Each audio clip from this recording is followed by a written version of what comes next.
That works.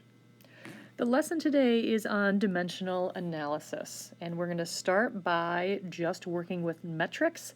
It is going to be a skill we're going to be using the entire year, and what it is, it allows us to convert between units by using conversion factors. This tool isn't just used in chemistry. You actually find it used very often without even realizing you're using it. I often use dimensional analysis when I'm buying yarn for a new knitting project. I know how big I want my project to be. I know how much knitting I can get out of one skein of yarn. And so I need to use that relationship to figure out, okay, well, if I need this much yarn for this small amount, but I want the much larger amount, how many skeins of yarn do I need? In business, hotel managers would use this all the time when they're figuring out how much stuff they need to order, how much toilet paper, how many towels, how much soap. It depends on the time of year, so how many clients they have coming in, how much they use. So a lot of different factors that come into play, and it's used quite often. So we've got 4 steps. First thing you're going to do is you are going to find the relationship between the two quantities that you're trying to convert between. Second thing is you always start with the number you're given, and then we're going to use the conversion factor next. So you can either put the x between, or sometimes people like to do it as 2 lines, and we really don't care how you do it. But one of the key things is that whatever unit you're starting with, you need to put that same unit at the bottom of the next factor. And then you would use that to convert into the new unit. And then if you had to keep going, by putting these on opposite sides, you're always able to cancel them out. That's one of the big idea with dimensional analysis, is that we are able to cancel out things and end up in a different unit. Then we're going to calculate. Once everything is set up, we take the numbers on the top and we are going to multiply them together. And if the numbers are on the bottom, we'll divide them. And then when you have your answer, make sure you write your answer with the correct units. So let's start out with some real simple ones. If you look at this first example, you can probably just tell me the answer, how many eggs are in 4 dozen, and you probably just said 48. But let's break that down and see how you got there and give you an example of dimensional analysis. So the key phrase in here is dozen, and of course dozen, if I have 1 dozen, I have 12, in this case, eggs. So that is my relationship between the units. And it's at the beginning, it's always going to be a good idea to write out your relationships so that you can keep track of everything. So then I start with the number I'm given. So I'm given 4 dozen. And if I just have that value, I can put it over a 1.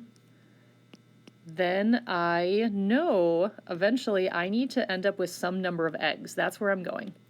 So then I have to look at the relationship I have. Actually, I'm going to make this even better color coding and change color so you can kind of keep track of where things are.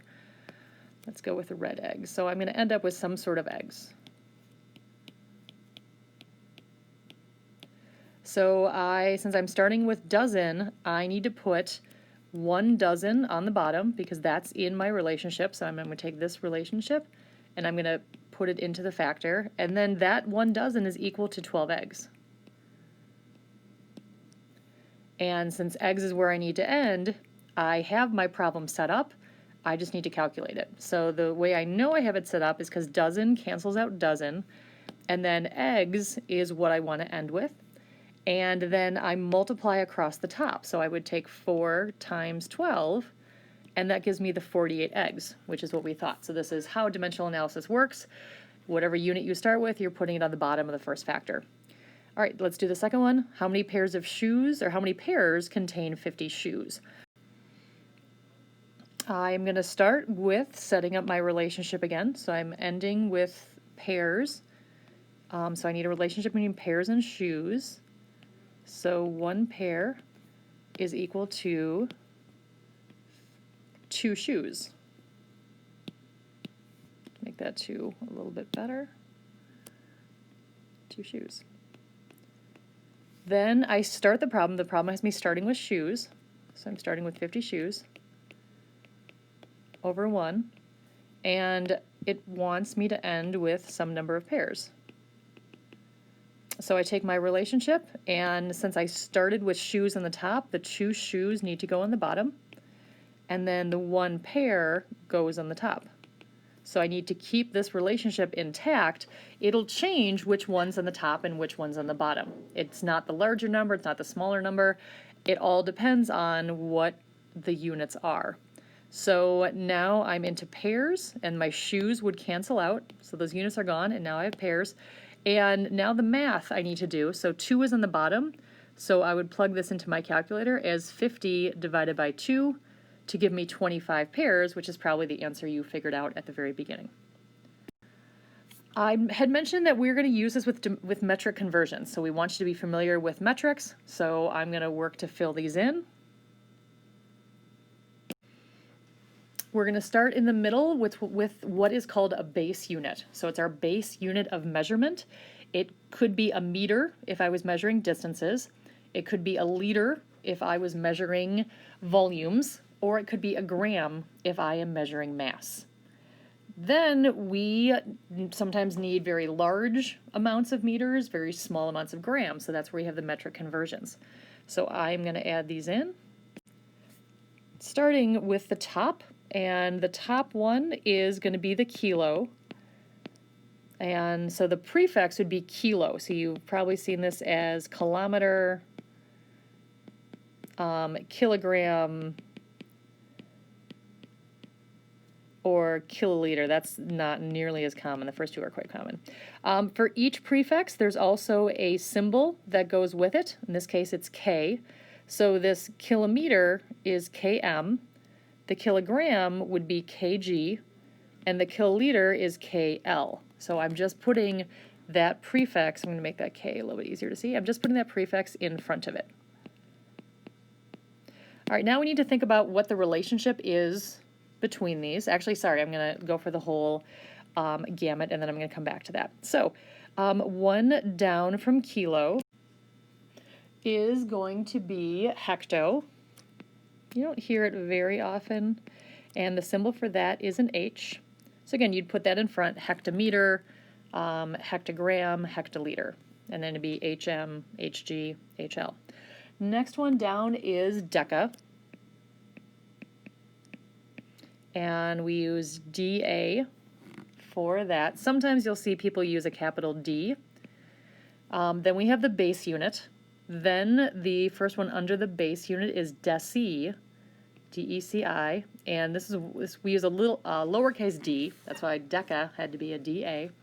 Then we have another one that you're pretty familiar with, which is centi, and we use a C. So you probably have seen centimeter, centiliter, centigram. For sure you've seen centimeter, maybe not the other 2. And then we have milli, which now millimeter, milliliter, milligram, those are much more common. So those are our metric prefixes. And let's talk about how they relate to each other. Like, why do we need so many of these? As you probably already know, the metric system, everything goes by tens. So if you think about centimeter, it's probably the easiest one. If you think about how many centimeters are in a meter, you would probably tell me that 1 meter has 100 centimeters in it. So that's a relationship we're going to want you to memorize. Or I would say that 1 liter has 100 centiliters. Basically, the centi is there's 100 of them in the base unit. Milli is 1,000 in the base unit. So I can have 1 meter is equal to 1,000 millimeters. Deci, you can already start to see a little pattern here. We've got 1,000 there, 100 there. Deci is going to be 1 meter is 10 decimeters. And again, I could substitute liters and grams in. Then the base unit is just the base unit. Then we start going larger, higher up on the staircase. So we have deca. So deca is 10 times as big as the base unit. So that would mean that 10 meters is equal to 1 decameter. All right, then hecto is, again, another step of 10 times 10, so it's 100. So I have 100 meters is equal to 1 hectometer. And then finally at kilo, again, a number you're pretty familiar with, that's the 1,000. So we have 1,000 meters is equal to 1 kilometer. All right, so we have all these relationships, and we're able to use this staircase to kind of move around between things. So let's say I asked you to go between hectometers and deci. All right, a couple different ways you could do it. If I want the relationship between the two of those, first of all, I'm going to figure out which one is larger. And hecto is larger, so I'm going to say 1 hectometer is equal to a certain number of decimeters. So one thing that we find really helps students is when you're writing these relationships for metrics, whichever one is larger is the one that you just have one of. So whatever's higher on the staircase,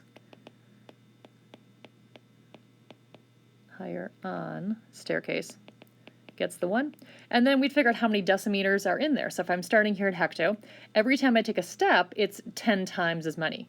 So I'd have 10 decameters in 1 hectometer, and then I'd have 100 base units in 1 hectometer, and then but one more step, and now I'd have 1,000. So if I needed the relationship between these two things, I have 1 hectometer is 1,000 decimeters.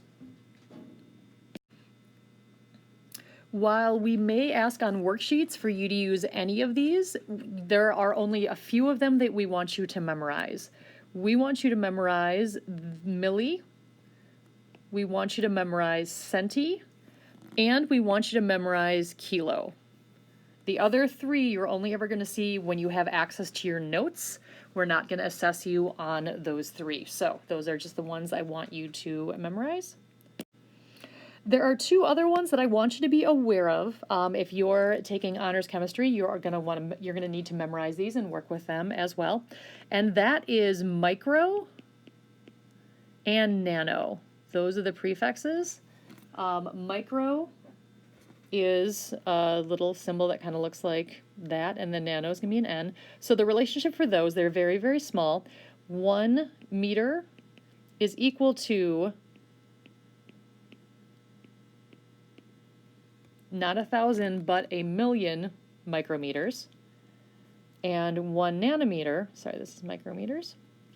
And then 1 meter for nano is, again, another factor of 1,000.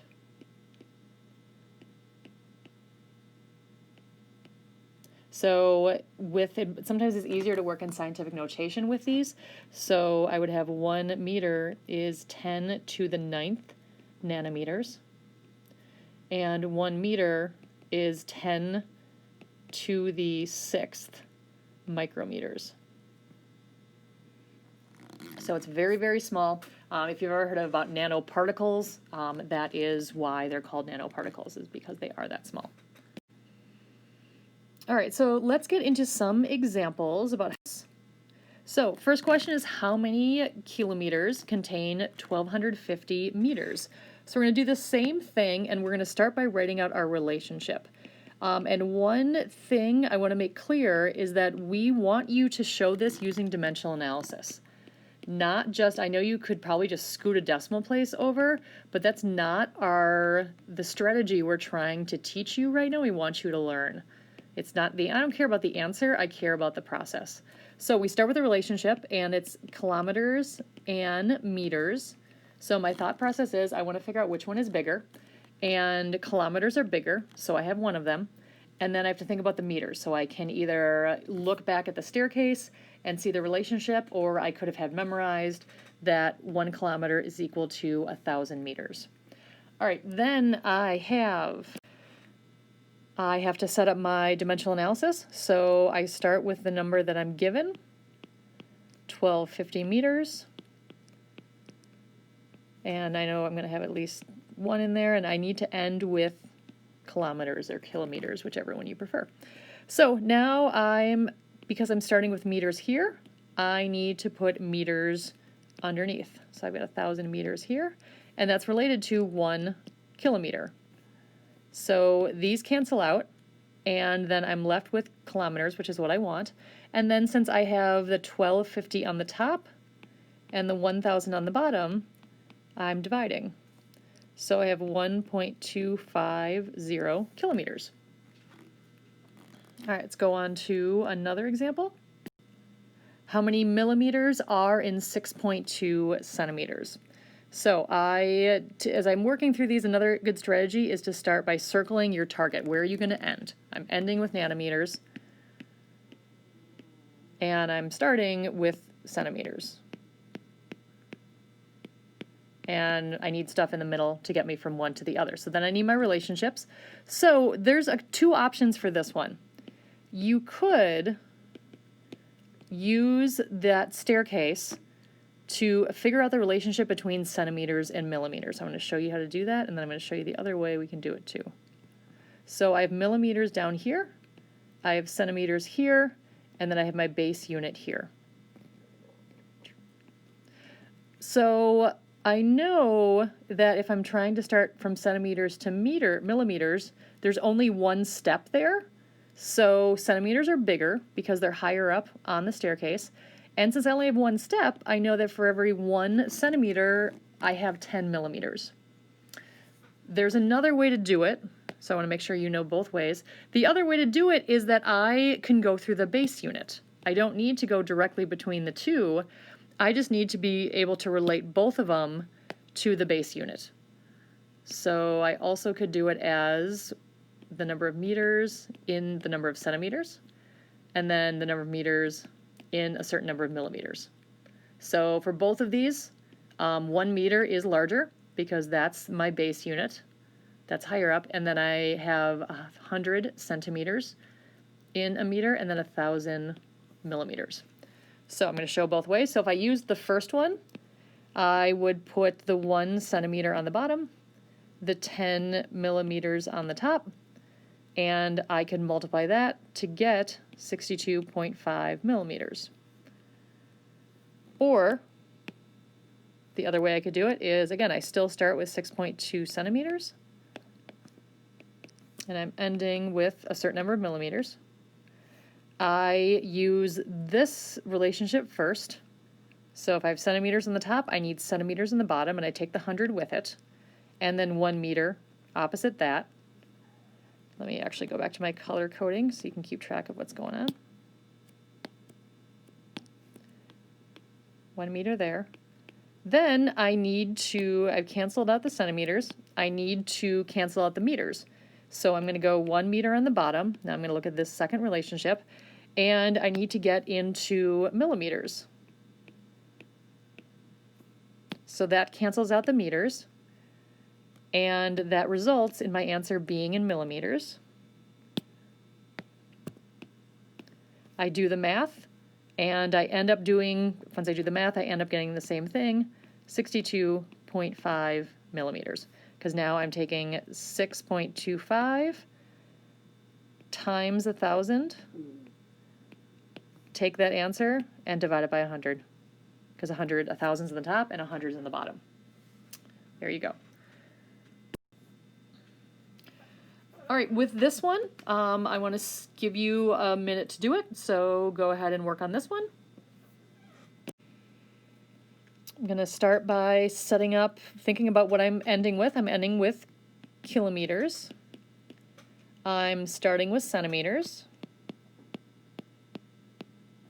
And then I have to figure out the relationships that get me from one end to the other. So I'm going to go in 2 steps because I've got those relationships memorized. So I know I need to go from kilometers into meters, and then I would need to go from meters into centimeters would be the 2 relationships I needed. So looking at the first one, I know kilometers are bigger. So I've got 1 kilometer, and that's equal to 1,000 meters. Looking at the second relationship, 1 meter is equal to 100 centimeters. So now I can put centimeters, because that's the first thing I need to cancel out, so that needs to go there. And then the centimeters are related to the meter. So I'm going to put 1 meter up here. So that takes care of those 2. That's used. The centimeters will cancel out. Then I need to have the meters cancel out. So now I'm going to put 1,000 meters on the bottom. And I'm going to put 1 kilometer on the top. That allows me to cancel out the meters. Then I do my math and I get my answer, which is going to be, I didn't really leave myself much room over here, so I'm going to redo that. Oops. I also want to make sure I'm consistent with my colors. 0.00465 kilometers. And as I get these numbers, I want to think about, okay, does that number make sense? And I need to look at this, okay, how many kilometers? A kilometer is a really big unit. If I have to go run a kilometer, it's close to running a mile. It's going to take me a long time. And then the centimeters are very small. So it would make sense that if I'm comparing that many centimeters to kilometers, I have a very small number. So my answer does make sense to me. Now we want you to put your answer in scientific notation. So for scientific notation, I start with my base, and that's going to be those 4 numbers. So I've got 4.65, because I always start with my digit first and then decimal point second. And then times, and I need to figure out what my exponent's going to be. So I'm starting with the decimal place at where it is, and I go 1, 2, 3, and since I went to the right, I made it smaller, it is going to be 10 to the negative third. And then kilometers are my unit, and so there's my answer in scientific notation and in standard notation.